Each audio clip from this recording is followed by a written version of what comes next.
যা বলার আমাদের জেলা শাসক মহাশয় বলবেন।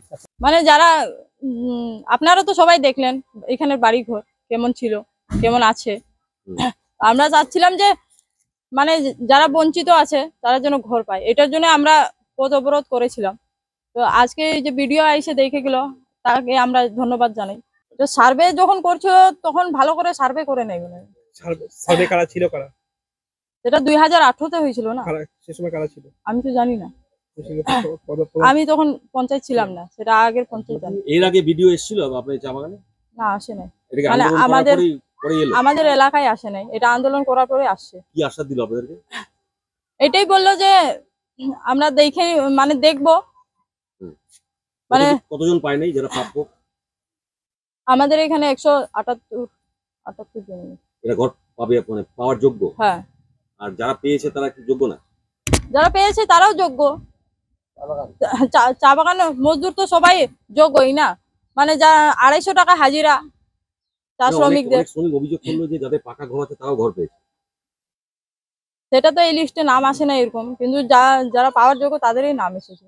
যাদের আবাস যোজনা পাওয়ার যোগ্য সেই পরিবাররা বঞ্চিত আছে, সেই জন্য আমরা এর আগে বিডিও সাহেবকে ডেপুটেশন দিয়েছিলাম। তারপরে 10 দিন আমরা দেখলাম, দেখার পরে কোনো কিছু আমাদের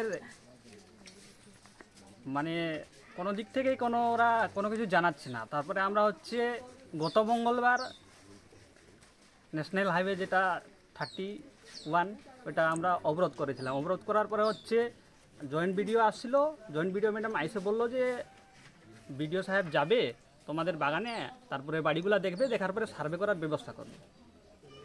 তো আজ ভিডিও এসেছিলেন, উনি কি বলে গেলেন? উনি আমাদের যারা বঞ্চিত আছে তাদের ঘরগুলো দেখলেন, দেখার পরে উনি বলছেন যে আমি ডিএম এর সাথে কথা বললে আমি দ্রুত এটা করে দেওয়ার চেষ্টা করব বলছেন। উপরে চাল নাই, কি আছে? প্লাস্টিক। হ্যাঁ। জল বৃষ্টি হলে ভেজে যায়। হ্যাঁ, ভেজে যায়। চকি নাই বাড়িতে, ঘরে নাই চকি। কোথায় চকি? নাই। কোথায় ঘুমাও? এসে বিছানা করে মাটিতে। বাড়িতে কে ঘুমাচ্ছে নিচে? ভাই। আর কে আছে বাড়িতে? বাবা আছে, 2টা বোন, 2টা ভাই। মা? মা নাই। এই বাড়িতে এইভাবে থাকা যায়? এটা ঘর পাইছো তোমরা? আবাস যোজনার ঘর? কোনো ঘরের টাকা পাও নাই? ঘর পাও নাই? ঘরও পাইনি, টাকা পাইনি। এটা আমি ওনাদের সঙ্গে কথা বলেছি, আপনারাও ছিলেন ওখানে। আমি আমাদের জেলা শাসক মহাশয়কে জানিয়ে দেব, উনি যা বলার বলবেন। দেখলেন এই শ্রমিকরা বারবার দাবি করছে এই যে প্রেসক্রিপশন পেয়েছে, বাকি এখনো প্রায় যা বলার আমাদের জেলা শাসক মহাশয় বলবেন।